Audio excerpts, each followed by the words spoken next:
नमस्कार, स्वागत है आपका खबर एचपी में। तो आइए जानते हैं हिमाचल के हर छोटे बड़े शहर से जुड़े 30 फटाफट बड़ी खबरों को। इससे पहले यदि आप वीडियो को लाइक नहीं किए हैं तो लाइक कर दीजिए और चैनल में नए तो चैनल को सब्सक्राइब कर लीजिए। और आप वीडियो को कहां से देख रहे हैं कमेंट बॉक्स में हमें जरूर बताइए। बेरोजगारी भत्ते के 6 लाख रुपए डकार गई डाटा एंट्री ऑपरेटर महिला, अपने खाते में ट्रांसफर की राशि। हमीरपुर जिले के सलोनी में स्थित उप रोजगार कार्यालय मेहरे में युवाओं को मिलने वाले बेरोजगारी भत्ते के 6 लाख रुपए के गबन का मामला सामने आया है। पुलिस ने मामले में कार्यालय में कार्यरत डाटा एंट्री ऑपरेटर को गिरफ्तार कर लिया। यह घोटाला तब सामने आया जब कुछ बेरोजगार युवाओं को उनके खातों में बेरोजगारी भत्ता नहीं मिला। उन्होंने इसकी शिकायत कार्यालय में की, जिसके बाद हुई जांच में 6 लाख रुपए के गबन का खुलासा हुआ।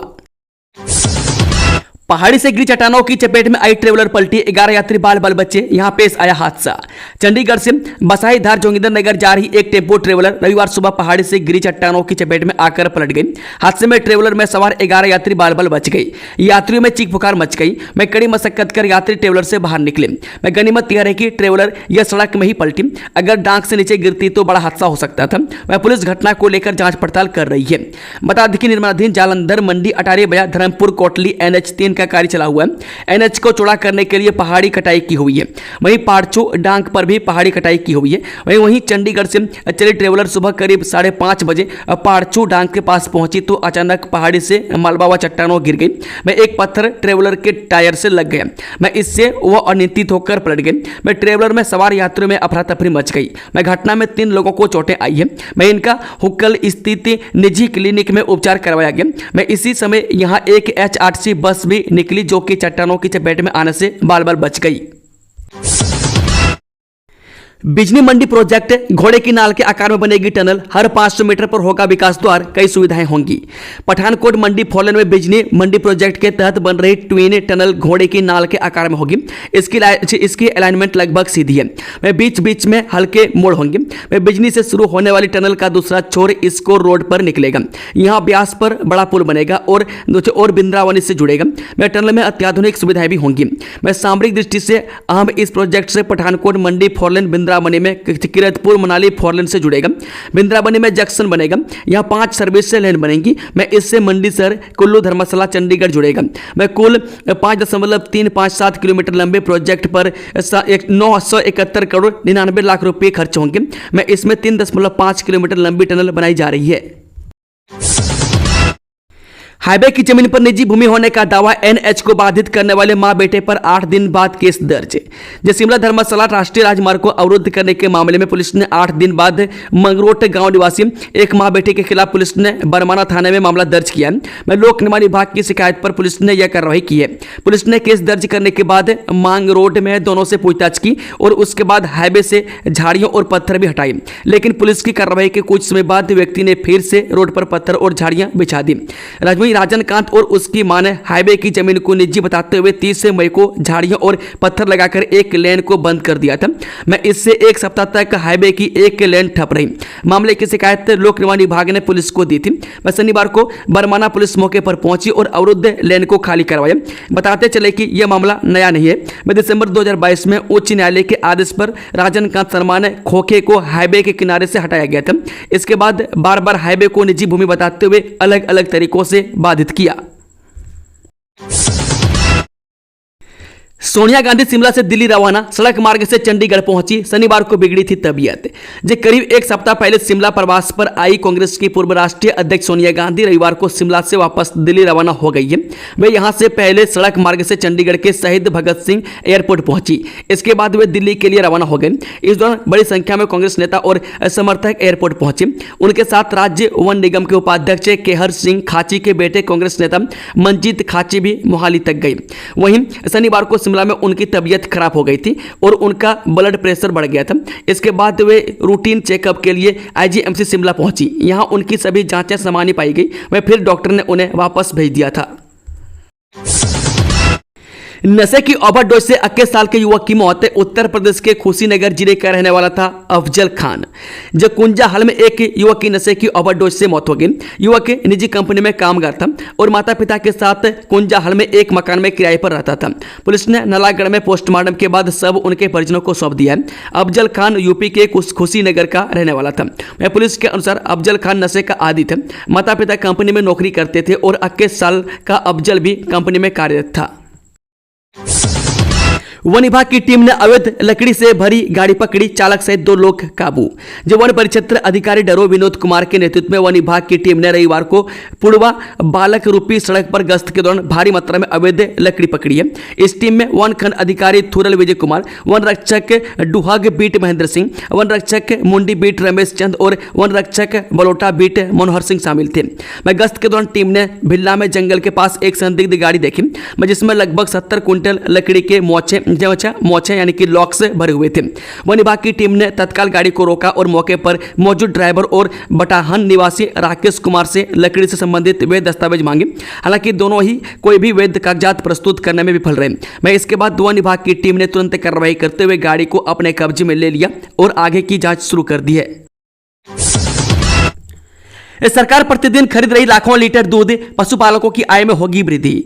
हिमाचल ने देश में पहली बार दूध पर न्यूनतम समर्थन मूल्य लागू कर ग्रामीण अर्थव्यवस्था को नई ऊंचाइयों तक पहुंचाया है। पशुपालकों से प्रतिदिन 2,32,000 लीटर दूध खरीदा जा रहा है। सरकार 51 रुपये प्रति लीटर के समर्थन मूल्य पर करीब 38,400 पशुपालकों से रोजाना औसतन 2,25,000 लीटर गाय का दूध और करीब 1,482 भैंस पालकों से प्रतिदिन 61 रुपये प्रति लीटर के समर्थन मूल्य पर 7800 लीटर दूध खरीदा जा रहा है। यह दाम पशुपालकों को स्थिर और सुनिश्चित आय प्रदान करने में महत्वपूर्ण साबित हो रहे हैं। वहीं सरकारी संस्थाओं को 6 करोड़ रुपये वार्षिक सहायता देकर सरकार ने न केवल किसानों की आय में वृद्धि की है, बल्कि सरकार दुर्गम और पहाड़ी क्षेत्रों में दूध आपूर्ति की चुनौती को देखते हुए पशुपालकों को 2 रुपये प्रति लीटर का परिवहन भत्ता प्रदान कर रही है।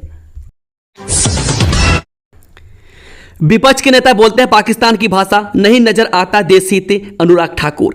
पूर्व केंद्रीय मंत्री एवं सांसद अनुराग ठाकुर ने कहा कि कुछ विपक्ष के लोग पाकिस्तान की भाषा बोलते हैं और उन्हें देश हित नजर नहीं आता।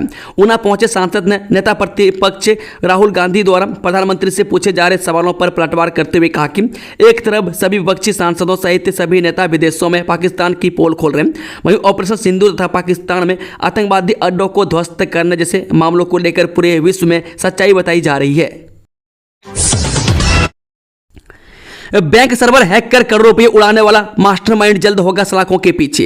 हिमाचल प्रदेश राज्य सहकारी बैंक का सर्वर हैक कर 11 करोड़ 55 लाख रुपए अलग अलग खातों में ट्रांसफर करने से जुड़े मामले में साइबर क्राइम पुलिस को अहम साक्ष्य हाथ लगे। वे माना जा रहा है कि जल्द ही पूरे मामले का मास्टरमाइंड सलाखों के पीछे होगा। करोड़ों रुपये से जुड़े इस मामले में आरोपियों की धरपकड़ को लेकर साइबर पुलिस की अलग अलग टीमें विभिन्न राज्यों में अपना अपना जाल बिछाए हुए हैं। इसी कड़ी में रविवार को भी कई स्थानों में दबिश दिए जाने की सूचना है।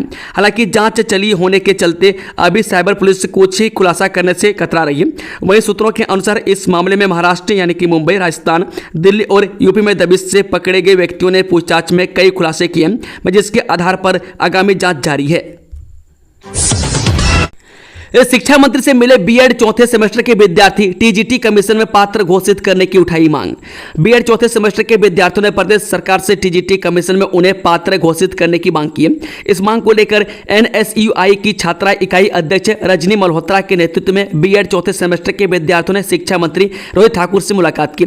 इस मुलाकात के दौरान यह भी मांग उठाई गई कि उनके बीएड चौथे सेमेस्टर की फाइनल परीक्षाएं जल्द करवाई जाए और शीघ्र ही उनका परिणाम घोषित किया जाए, ताकि वे कमीशन में बैठने के लिए योग्य घोषित हो जाए। शिक्षा मंत्री ने आश्वासन देते हुए कहा कि वह इस मुद्दे को मंत्रिमंडल की बैठक में रखेंगे और विचार विमर्श करने के बाद ही कोई निर्णय लेंगे।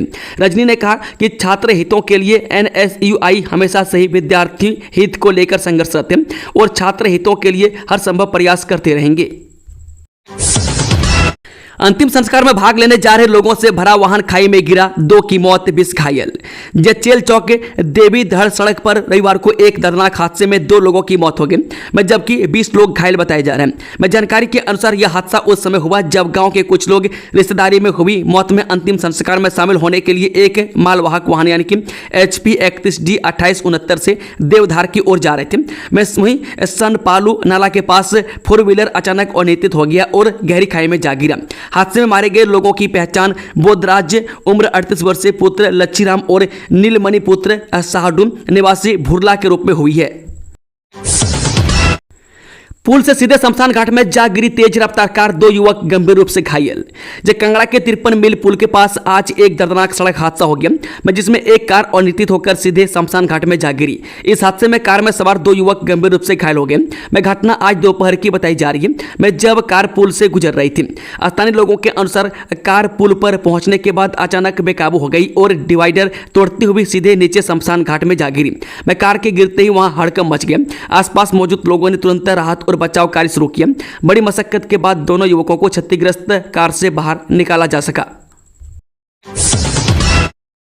हिमाचल के इस जिला में लगने जा रहा है 2 महीने का प्रतिबंध, आदेशों का उल्लंघन करने पर होगी कड़ी कार्रवाई। हिमाचल प्रदेश के जिला चंबा में रावी समेत अन्य सहायक नदियों में 15 जून के बाद अगले 2 माह तक रावी नदी में मछली का शिकार करने पर प्रतिबंध रहेगा। मत्स्य पालन विभाग ने इस बारे में पंजीकृत मछुआरों को दिशा निर्देश जारी कर दिए हैं।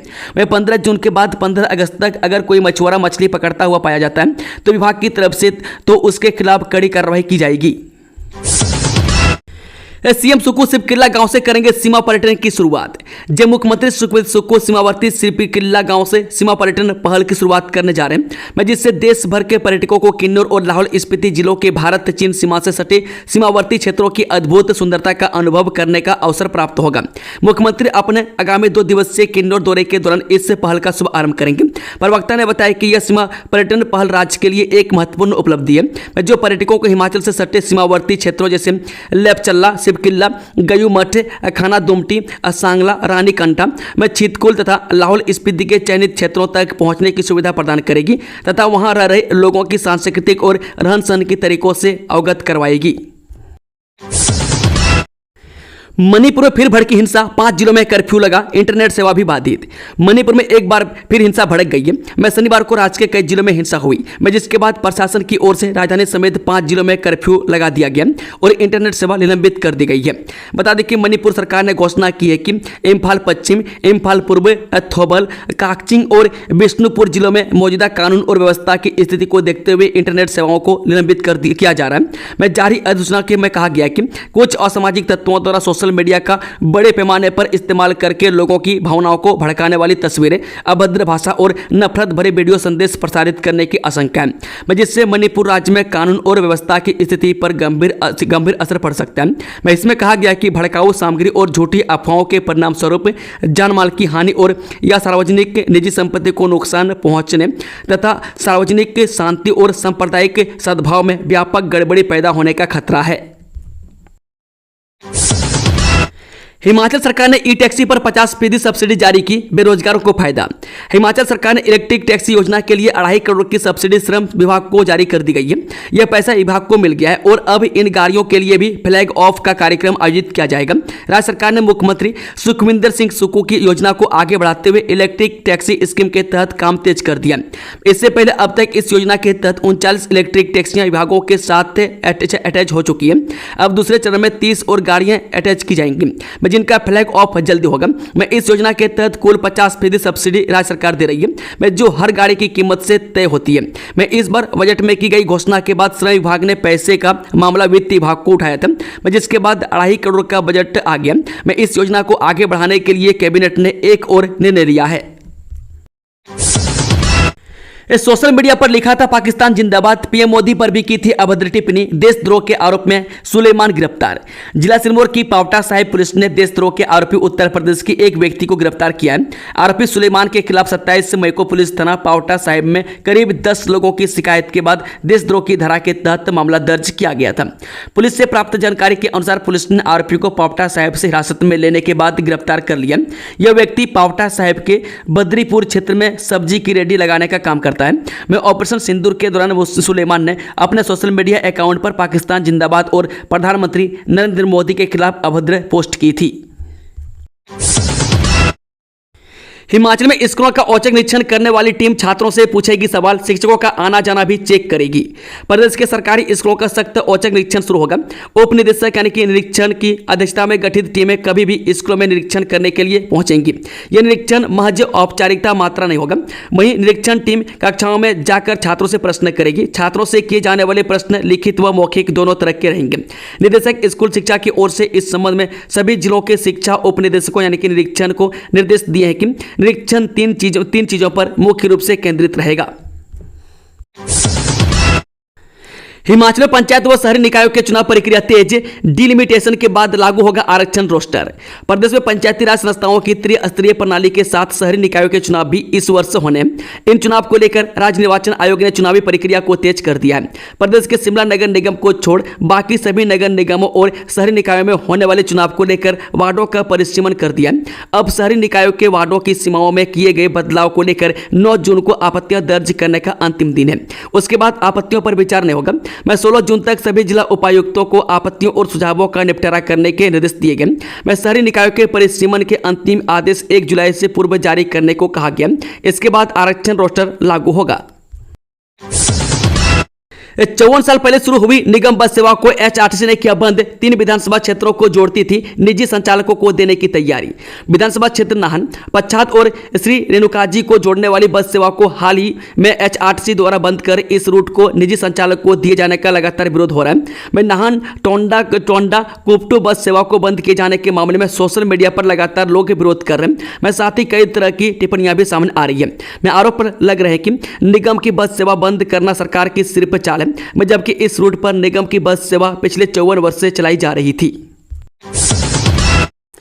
हिमाचल में चीन सीमा से सटे इलाके निहार सकेंगे लोग, सीएम सुक्खू करने जा रहे ये काम। मुख्यमंत्री सुखविंदर सुक्खू हिमाचल प्रदेश के सीमावर्ती इलाकों में पर्यटन को बढ़ावा देने के लिए एक बड़ी पहल करने जा रहे हैं। मुख्यमंत्री अपने आगामी 2 दिवसीय किन्नौर दौरे के दौरान भारत चीन सीमा से सटे शिवकिल्ला गांव से सीमा पर्यटन यानी कि बॉर्डर टूरिज्म में पहल की शुरुआत करेंगे। यह कवायद देश भर के पर्यटकों को लाहौल स्पीति और किन्नौर जिलों की अनछुई सुंदरता और वहां की जनजातीय संस्कृति से परिचित कराएगी। हिमाचल में अब तक कोरोना के 3 मामले आए सामने। आईजीएमसी शिमला और मंडी मेडिकल कॉलेज में तैयारियां शुरू। देश भर में कोरोना के मामले तेजी से बढ़ने लगे। वहीं पहाड़ी राज्य हिमाचल में भी कोरोना के 3 मामले अब तक सामने आ चुके हैं। ऐसे में हिमाचल स्वास्थ्य विभाग ने कोविड को लेकर अलर्ट जारी किया है। मैं सभी सरकारी अस्पतालों में मास्क अनिवार्य कर दिया गया है। मैं साथ ही हॉस्पिटल में सभी तैयारियों को दुरुस्त रखने के निर्देश दिए गए हैं। मैं देश में एक बार फिर बढ़ रहे कोविड के खतरे को देखते हुए हिमाचल प्रदेश के सबसे बड़े सरकारी अस्पताल इंदिरा गांधी मेडिकल कॉलेज शिमला में कोरोना से निपटने के लिए विशेष प्रबंध किए गए। अस्पताल में 150 ऑक्सीजन युक्त बेड वाले मैक्स शिफ्ट कोविड वार्ड को तैयार किया गया है। हिमाचल में सेम नंबर प्लेट से दौड़ रहे थे 2 डंपर, आरटीओ ने लगाया भारी भरकम जुर्माना। हिमाचल प्रदेश के जिला सिरमौर में रविवार को क्षेत्रीय परिवहन विभाग ने बड़ी कार्रवाई को अंजाम दिया। यह कार्रवाई आरटीओ सोना चंदेल के नेतृत्व में अमल में की गई है। में आरटीओ ने चंडीगढ़ काला अम पावटा साहिब देहरादून नेशनल हाईवे 7 पर क्षमता से कहीं अधिक खनन सामग्री ले जा रहे एक ही नंबर के 2 अलग अलग डंपरों को पकड़ा है। में ये दोनों ही वाहन कुछ ही दूरी के फासले पर चल रहे थे, लेकिन इस दौरान महिला अधिकारी की नजर से यह नहीं बच पाई। इतना ही नहीं, इसमें से एक डंपर में से 4 अलग अलग नंबरों की प्लेट से भी बरामद की गई। मैं इससे अंदाजा लगाया जा सकता है कि किस तरह से कायदे कानूनों को ताक पर रखकर यह डंपर सड़कों पर दौड़ रहे हैं। मैं आरटीओ ने जहां दोनों डंपरों के मौके पर चालान किए, तो वही परिवहन विभाग द्वारा इसकी शिकायत पुलिस में भी दर्ज करवाई जा रही है। कोरोना को लेकर हमीरपुर में अलर्ट है। मरीजों और तीमारदारों के लिए मास्क लगाना अनिवार्य। हिमाचल प्रदेश में कोरोना वायरस ने दस्तक दे दी है। नाहन में एक महिला कोरोना संक्रमित पाई गई है, जिसके बाद से ही हिमाचल में स्वास्थ्य विभाग अलर्ट मोड में आ गया और कोरोना को लेकर एडवाइजरी भी जारी कर दी गई है। हमीरपुर में भी कोविड को लेकर विशेष एहतियात बरती जा रही है। कोरोना को लेकर Radhakrishnan medical college Hamirpur alert हो गया है। मेडिकल कॉलेज हमीरपुर के प्रिंसिपल डॉक्टर रमेश भारती ने बताया कि कोरोना को लेकर हमीरपुर मेडिकल कॉलेज ने तैयारियां पूरी कर ली है। हिमाचल प्रदेश में अभी तक सिरमौर जिले में एक कोरोना संक्रमण का मामला सामने आया है, जिसके चलते प्रदेश के स्वास्थ्य विभाग द्वारा एडवाइजरी जारी की गई है। उन्होंने लोगों से अपील की है कि वे एहतियातें बरतें, स्वास्थ्य विभाग द्वारा जारी गाइडलाइन का पालन करें। जिला स्वास्थ्य विभाग भी कोरोना के मामलों को लेकर अलर्ट पर है। मैं सभी बीएमओ से खांसी, जुकाम, बुखार से पीड़ित मरीजों की निगरानी की जा रही है। सिद्धू मूसेवाला की डॉक्यूमेंट्री पर परिवार का कड़ा विरोध, कानूनी नोटिस भेजा। दिवंगत पंजाबी गायक सिद्धू मूसेवाला के जीवन पर आधारित एक डॉक्यूमेंट्री के प्रस्तावित स्क्रीनिंग को लेकर विवाद खड़ा हो गया। यह स्क्रीनिंग 11 जून उनके जन्मदिन पर मुंबई के जुहू स्थित सोहो हाउस में होनी है, लेकिन मूसेवाला के पिता बलकौर सिंह ने इसे लेकर कड़ी आपत्ति जताई है और कानूनी कार्रवाई की चेतावनी दी है।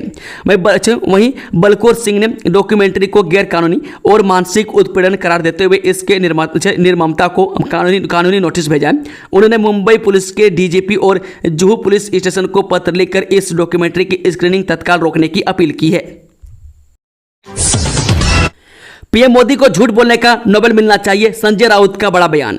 महाराष्ट्र विधानसभा चुनावों में भाजपा की जीत को लेकर कांग्रेस नेता और लोकसभा में विपक्ष के नेता राहुल गांधी ने एक लेख लिखा, जिसमें उन्होंने चुनावी नतीजों पर सवाल उठाए। यह लेख देश के 16 प्रमुख अखबारों में प्रकाशित हुआ और इसे राजनीतिक क्षेत्र में काफी चर्चा मिली। इस लेख पर शिवसेना यानी कि ठाकरे के सांसद संजय राउत ने भी अपनी प्रतिक्रिया दी और भाजपा पर तीखी आलोचना की। संजय राउत ने कहा कि भाजपा ने चुनाव को एक तरफा जीत बनाकर हाईजैक कर लिया। उन्होंने भाजपा को दोषी ठहराते हुए कहा कि भाजपा ने चुनाव प्रक्रिया को प्रभावित किया और इस वजह से चुनाव निष्पक्ष नहीं रहा। राउत ने भाजपा नेतृत्व खासकर मुख्यमंत्री फडणवीस और प्रधानमंत्री मोदी पर गंभीर आरोप लगाते हुए कहा कि भाजपा की जीत झूठे दावों पर आधारित है। उनका कहना था कि भाजपा नेताओं द्वारा चुनाव के माहौल को नियंत्रित किया गया और चुनाव आयोग भी भाजपा के पक्ष में काम किया। फिर बेनकाब हुआ पाकिस्तान, चीन की मदद से बनाए भारत पर हमले के नकली सबूत, सैटेलाइट की तस्वीरों ने खोली पोल। ऑपरेशन सिंदूर में बुरी तरह मात खा चुके पाकिस्तान की एक और करतूत सामने आई है।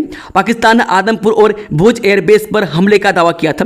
अब सामने आई तस्वीरों ने पाकिस्तान का एक बार फिर बेनकाब हो गया है। दरअसल पाकिस्तान ने दावा किया है कि उसने भारत के आदमपुर एयरबेस पर सुकोई 30, भुज एयरबेस पर S-400 को नुकसान पहुंचाया। उसने अपने दावे का समर्थन करने के लिए सैटेलाइट इमेज से छेड़छाड़ कर नकली तस्वीरें सजा की थी। इस पर शीर्ष इमेजरी विश्लेषक डेमियन साइमन ने पाकिस्तान की पोल खोल दी है। डगमग डगमग डोले की धरती, आएगा परले, दिखेगी त्रासदी की झलक, बाबा बेंगा की सबसे डरावनी भविष्यवाणियां। जब बाबा बेंगा की कई भविष्यवाणियां सच हुई है, जिसके बाद उनकी भविष्यवाणियों को लेकर लोगों के जहन में डर बैठ जाता है। उन्होंने कहा कि साल 2025 तक वैश्विक आर्थिक संकट आएगा, दुनिया के देशों को बड़े पैमाने पर आर्थिक मुद्दों का सामना करना पड़ेगा। इसके अलावा बाबा बेंगा ने भविष्यवाणी की थी कि 2025-26 के बीच धरती पूरी तरह से हिलेगी, लोगों को बाढ़ का सामना करना पड़ेगा और भूकंप से सर्वनाश की स्थिति देखने को मिल सकती है। हाल में जापान, म्यांमार में और दक्षिण एशिया में इसकी झलक भी देखी गई है। मोहम्मद यूनुस बांग्लादेश में चुनाव की घोषणा के बाद किन किन मुश्किलों में घिरी। बांग्लादेश में अंतरिम सरकार के मुख्य सलाहकार प्रोफेसर मोहम्मद यूनुस ने अगले साल अप्रैल के पहले 2 हफ्ते में चुनाव करवाने की घोषणा की है, लेकिन मोहम्मद यूनुस के इस फैसले पर खालिदा जिया की बांग्लादेश नेशनलिस्ट पार्टी और समान विचारधारा वाली पार्टियों ने निराशा जाहिर की है। लेकिन अगर सभी दल चुनाव की तारीखों का समर्थन भी करे तो ये सवाल है कि अंतरिम सरकार को चुनाव करवाने में किन चुनौतियों का सामना करना पड़ेगा। खासकर राजनीतिक आम सहमति के अलावा यह भी सवाल है कि क्या देश का चुनाव आयोग इतने कम समय में मतदाता सूची को अंतिम रूप देने और निर्वाचन क्षेत्रों का परिसीमन जैसे जटिल कार्य को कर पाएगा। दोस्तों, खबरों का सिलसिला समाप्त होता है। अगर जानकारी पसंद आई तो वीडियो को लाइक, शेयर, चैनल को सब्सक्राइब जरूर कर लें और कमेंट बॉक्स में कमेंट करके बताएं कि आप न्यूज़ को किस जिला पंचायत से देख रहे हैं। ऑल द बेस्ट, जय हिंद, जय हिमाचल।